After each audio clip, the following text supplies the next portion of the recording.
I thought we showed a lot of fortitude and resilience. Got down, obviously, 16 in the first half, and it was a, you know, not the it was a labor to score. I think we set the game of basketball back a while there in the first half offensively, but after the first 4 minutes, our defense really, I thought, tightened up, and we really guarded after the first. I think Strong got a couple threes early. They hit three early, but then we really knuckled down defensively, and I thought down the stretch of the game where we've kind of been a little flighty here throughout the year. I thought that was by far our best. We always call it moments of truth, and in the moments of truth in this game, the last 5 minutes, I thought that was the best we've been on both ends, and not only did we not make losing plays, I thought we made a lot of winning plays, and nobody made more of them than Cam Henry. He gets a piece of it to tip it to Jabo on his offensive rebound to get that. He gets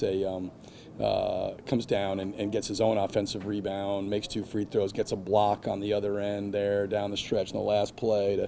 Makes it two free throws, gets a steal to finish it. His last 2.5 minutes was, he just touched the game in so many ways and made so many, spectacular winning plays for us. And it's something we've hit on all year. It hasn't resonated, but maybe he and I had a long talk this morning about closing games and what it takes, and sometimes when you're an emotional player, and Cam's very emotional, the end game is about poise and it's about discipline, and that's what carries the day in those last few minutes. And I thought he played with great poise, great discipline, and great toughness to close it out. So really good win. Obviously, Illinois State's terrific team, hard to guard.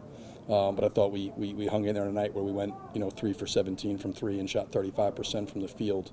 To win when you do that shows that our guys are starting to understand what's important. Josh, we've talked about late game poise in a negative sense a lot this year. Mm-hmm. Now, in a positive sense, you mentioned all the attributes that Cam brought to the table, but the ball was also in Coop's hands. Terrific. And talk about his ability to kind of be a leader in the poise department, along with Cam.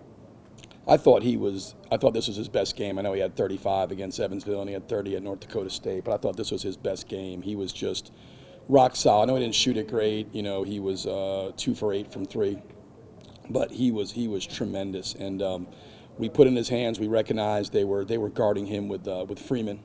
And we thought we had an advantage to go to Coop on some dribble downs, what we call Nova action. After Villanova, they do that all the time. So we call Nova and put Coop in some dribble downs against Freeman there late to kind of get him in a back down scenario. And either if they played it one-on-one, go score it. If they brought help, we were trying to bring a shooter behind and play to that. And he was able to get downhill and get the ball to the rim, and thought he made a great skip opposite. And our best possession of the night was honestly the one where Henry missed the three, where he got the wide open three on the ball reversal at 58-57. We generated a wide open three there. But Coop did a great job of putting pressure on the rim. This group has to manufacture that. We don't have a guy, we don't have a Reeves or a Strong or a Freeman that can just go and get their shoulders by and touch paint without help. Whether it's through dribble downs or cutting or seam rolls, we gotta find ways to get the ball to the paint, which obviously allows us to play behind that. But Coop was fantastic, and I thought the whole second half, honestly, he got early in the paint and he was making plays. Hit Calix for a layup, got Calix a foul, got Jabo to the line on so we got paint touches. He didn't force it. And we talked about our rim decisions in the first half. I thought we shot some really tough ones at the rim. Against their length, they got a really good shot blocking team. We missed a lot of shots around the rim, but a lot of them were poor decisions. And second half, we did a much better job of that. But Coop was, as he's been kind of all year, our guy down the stretch in terms of who we're going to play through. And I thought he was fantastic after a rough start defensively on both ends of the floor. The first thing you think of with Coop is shooter. Mm-hmm. But I don't know. I'll have to look after today's game. I don't know what his 2-point percentage is, but he's really made himself valuable, and he's always been able to score inside the arc too, but he's doing it more frequently than he had been. And I know the offense can generate those types of shots for anybody, but how important is it that, he's sort of recognized himself that he doesn't necessarily have to camp out in the arc. Yeah. He can do some things inside. I think he's, I would say honestly, watching him play every day, I know he's got a reputation as a shooter. And I think on the previous teams, because when you're more of a complementary player, that tends to be your role. He doesn't have to be really a guy that had to do a whole lot else because you're playing with, Tyreek and Laravia and those guys, and they can kind of, create their own, pressure on the rim. And he was a complementary piece, and you can do a little less. I think he's taken less tough mids. His 2-point percentage is by far the highest it's been in his career this year, on a much more volume. So he's got a bigger sample size. His 3-point percentage actually the lowest it's been in his career by a large margin with much more volume. I think he's around 30% for the year, 30%. He's not shot the three as well as he's capable of, but his 2-point percentage is the highest. And again, his versatility. We ran this not the same thing, but a similar thing. If you think about late in the game against Evansville, the last play, we wrapped him over the top and posted him on Gavance, and we played through him in the post down there, and he got fouled on the line, made 2 free throws. That was the 78-76. Our ability to post him in different ways and manipulate matchups to get him down there. If he has a smaller guy like a Gavance or a Freeman on him, he can really play down there in the post. He got a nice package down there. He's learned how to be a good cutter. He finishes around the rim, and then when he does drive it, he's got a nice ability to stop on a dime, and he's an elite at stopping. And then he's able to find the glass. He does a lot of where he drives it. He's able to play with great pace and come to stop on a dime and make a shot. All the best players are always elite at stopping. It sounds easier than it is to be coming somewhere at full speed and be able to stop on a dime and gather yourself and then find the rim and make the plays, and he does a really good job of that. So I think his versatility, we're still figuring out things that he can do, but I think I quantify Coop as a scorer first, shooter second, almost like I would, not in the same vein, but like Reeves, where like he can shoot certainly, but best thing he does is score the basketball over just being a Hobbs, where you're more of a shooter than you are a guy who can just go get your own. Speaking of Reeves, why were you guys able to shut him down so effectively? I think team effort. I thought Julian Larry. I know he got in foul trouble, but Julian's job on him was phenomenal, and we tried to keep him off balance with going over, going under, and not allowing him to get to a rhythm of how we were going to guard him. And then when he did get downhill, I thought our guys did a nice job of we call it veers, but like switching that and then making him finish over the top of a big and playing without fouling. That was a big thing. They get to the line a lot. We fouled Evansville. The Evansville went to the line 32 times, felt like 332 times on Thursday. So, playing without fouling, making him make shots over us. We know he's as good as it gets in the league. But Julian's work on him. Then I thought Cam Henry's job on him. Those guys had to kind of tag team it with Julian's foul trouble, and I thought we just collective. You can't guard him one-on-one. You just can't. And I'm sure he missed some shots he'd like back, but I thought we did a really good job on him. I thought actually we didn't do as good a job on Strong. We made 4, and then he had some other looks where I thought we overhelped and lost him, and he missed a couple of clean looks that he probably normally makes, but he still 4 for 7 is one of the best shooters in the league. So, but team effort, and but give a lot of credit to Julian Larry and Cameron Henry on that deal. Is it too easy or lazy for me in my head to watch that first half and say that's a team that's played 4 games in 7 days, double overtime 2 days because we were on the road? And that sounds like an excuse, and I know coaches and players don't like to make them. That really did look every bit the part of fatigue. Do you feel that way, or was it?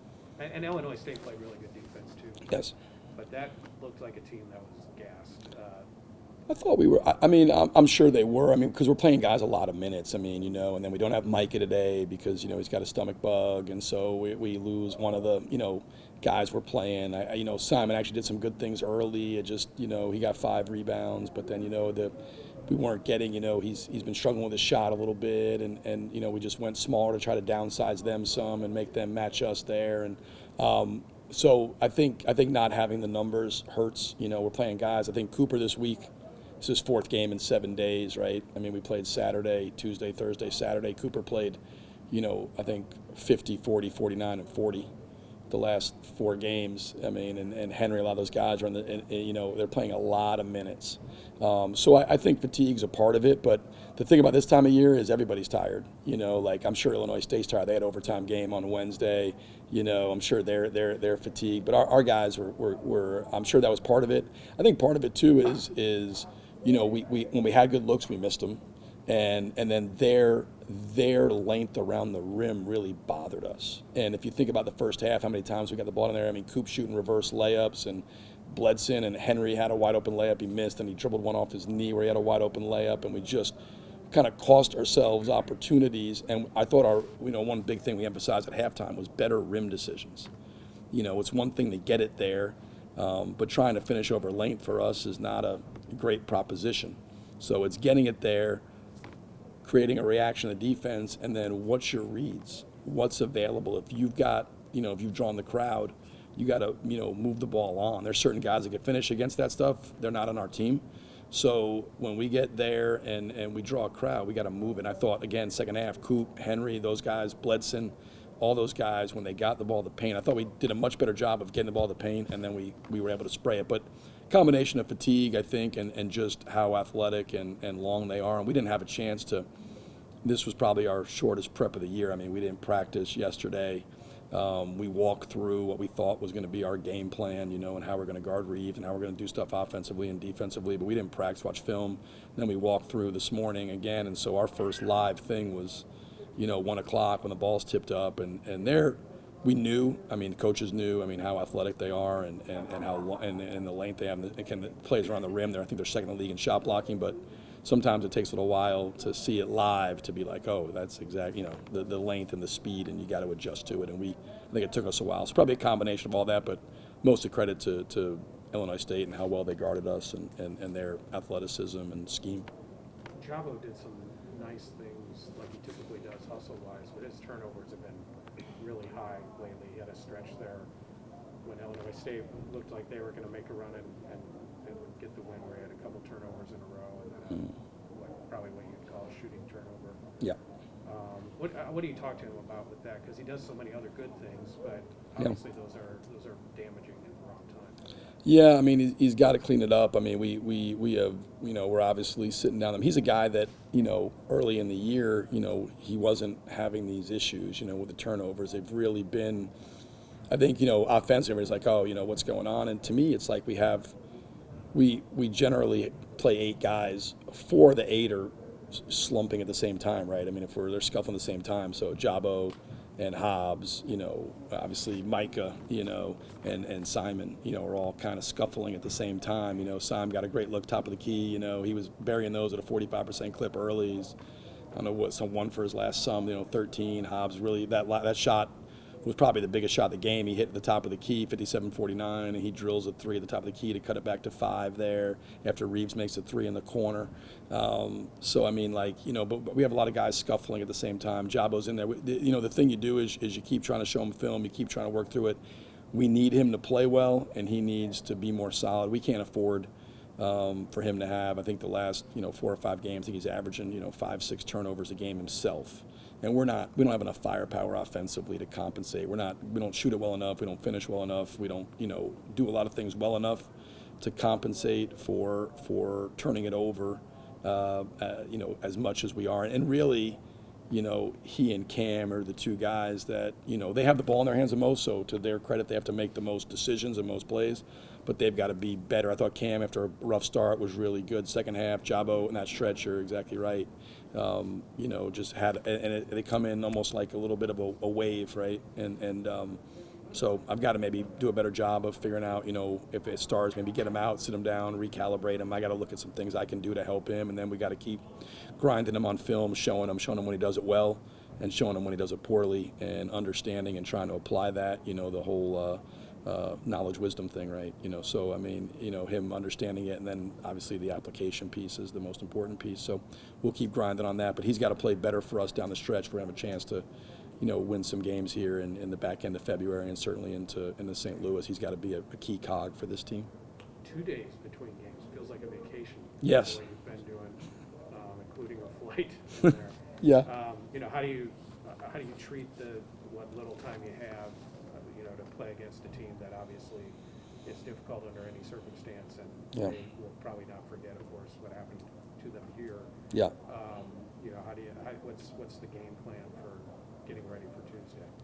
Well, we gotta, the whole thing always is, fresh legs, clear minds. So we are going to give them off tomorrow, a complete off day, let them enjoy the Super Bowl. We've just played 4 in 7 days. We never practice a day after a game anyway. We'd watch film, but we're probably going to move film up to Monday, and we'll watch this game. We'll have most of our film sessions from a game are individual. We clip them for the individuals, and we sit down with the coaches individually and go through play by play, kind of where they are. We'll do the individual film and whatever team film we need on this game before we hit the plane. Hit the plane on Monday, and then we'll go through film on Missouri State at the hotel before we hit the practice floor on Monday night, and then we'll have a good shoot around Tuesday. The goal trying to be to, let them kind of fill their cups back up a little bit. I mean, like we talked about Cooper's minutes and the guys that are playing a lot of minutes, Julian, Henry, we have a lot of guys, Calix, are logging a ton of minutes, and so making sure they're as fresh as can be here for this, for Tuesday night. They're obviously, we all know how good they are, how talented they are. I'm sure they have not forgotten about the game here. So, we'll have to really, be at our best from a physical standpoint. We'll do everything we can to, get our guys recovered, work with Connor and them, and make sure we're as close as we can to that. We always talk about, fresh legs, clear mind, understand the game plan, and as best you can in February, and nobody feels fresh in February. But this is an NBA schedule with guys who, obviously aren't NBA players. They got to go to class, and they got all their kind of responsibilities. But we're playing an NBA schedule, here in the month of February. It doesn't get any easier moving forward. So like I told them before the game, everybody's tired. It's just who handles it better, who's able to kind of be tough enough to grind through it. And, again, we showed as disappointed as I was on Tuesday. I'm equally as proud of them for what they demonstrated today, the heart, grit, and toughness that they showed today. Thanks, guys. Yep, that one hurts, obviously.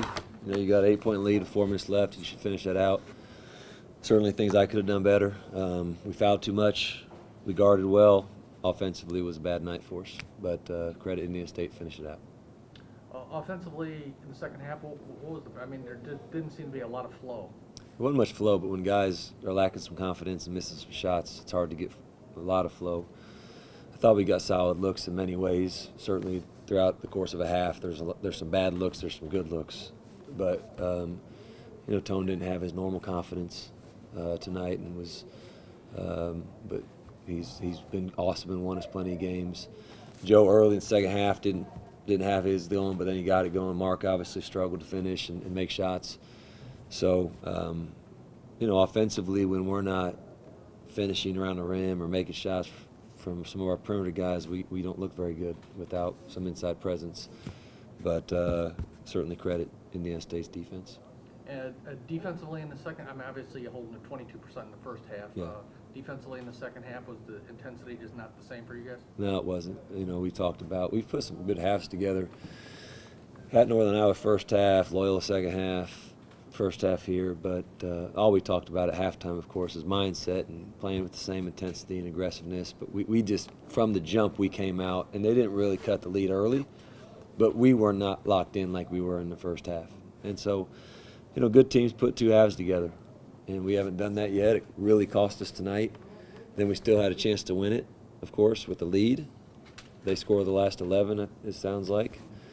And that's a missed free throw in there. It's a missed layup by Tone. It's a missed layup by Mark. It's offensive rebound put back by then. We fouled way too much. So there's reasons why you don't win, but we were not as locked in and as aggressive and as intense in the second half.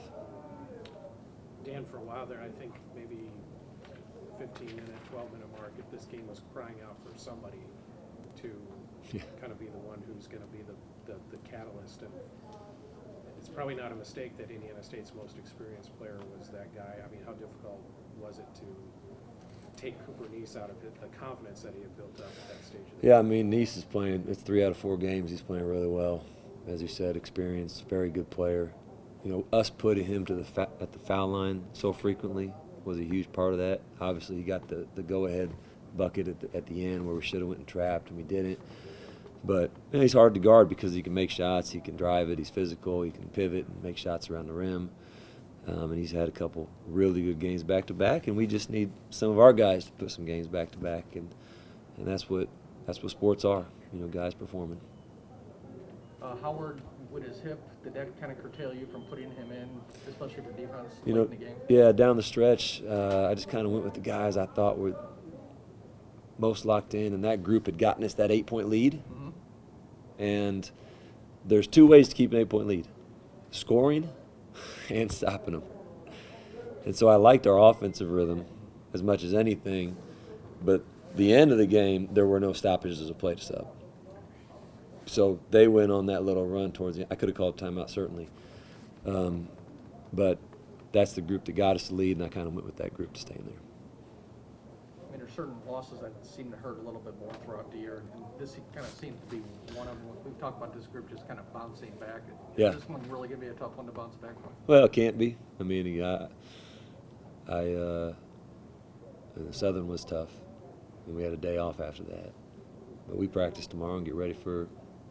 They're still in first right now, as far as I know, Northern Iowa team. Not bouncing back from things in sports is just self-pity, and there's no excuse for that. So we'll bounce back. We'll be ready to compete Tuesday. We got to just play better. We can't play 26 good minutes. I've talked about that a lot. You're supposed to play 26 good minutes in November, 20 to 25. By February, you should be playing between 32 to 35 really good minutes, and then it's tough to play 40 good minutes. But we probably put about 26, 27 minutes, maybe less tonight, and we've got to fix that. Thanks, guys. We'll open up for questions for Cameron. For both you guys, just there was a lot to fight through in this game, not only Illinois State, but also, your fourth game in 7 days. What moment did you feel like the fight was starting to take hold and you guys were able to build some momentum to pull this off? Yeah, they went up. They went up five, hit a three, and a couple free throws. We fouled them on a pretty bad foul, and they went up 5 there. I think with about 5:30 to go, and we came down and got a pretty easy bucket. Kind of at that point, I think it was about 4:30. I felt like we were getting ready to take over the game for good. Our energy was there, our togetherness was there, connectivity. We were all on the same page on both sides of the floor today, especially down the stretch. That's been huge for us this last few days. Was trying to make as many winning plays as we can down that last 4.5, 5-minute stretch, and that's exactly what we did today. So. I would think when Hobbs, I think they went up 7, and Hobbs he got open and he hasn't made a three all game, and he hits a big three to put us back down 4, and I feel like that after that three it just gave us life. And even though we were down 16 or down 14 going into halftime, down 12, we still going to halftime just telling each other, just stay together. It's a long half. We could pull this off. It doesn't matter how much we're down by. Coach Church just preaches about just giving effort and making winning plays.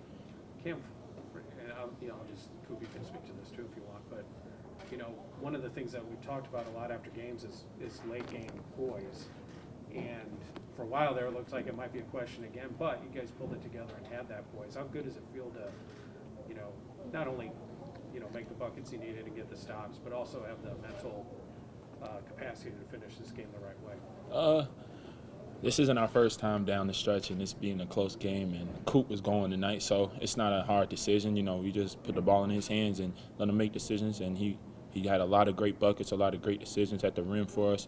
And then I think just like you said, keeping our poise. We learned through at Valpo, but I don't think we kept our poise down the stretch, and we ended up losing that game.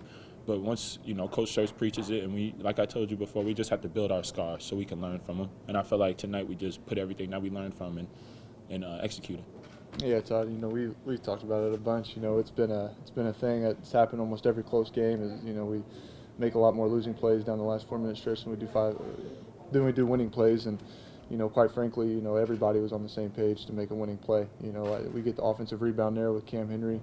Then he knocks down 2 free throws, and then he gets a game-winning steal. I mean, that's four right off the bat that you can name. That's winning plays, and we had everybody on the floor doing that tonight. So that's really what took us to the next level. So.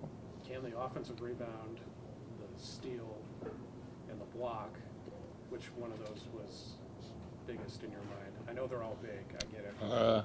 I have to Which say one of those are you most satisfied with? I had to say the block, on ball block, honestly, because Jabo made a great play. That's a great answer. He made a great play about just making that one more to me for the possession before, and I had a wide open 3 to put us up 4, and I missed that. And normally when I make a mistake, I let it bleed into the next play. And Coach Schertz and Bryson, they've been on me about just moving on to the next play. So in my mind, when I missed that 3, I was just like, stop on you, because I know I was guarding Reeves, who they were gonna have the ball.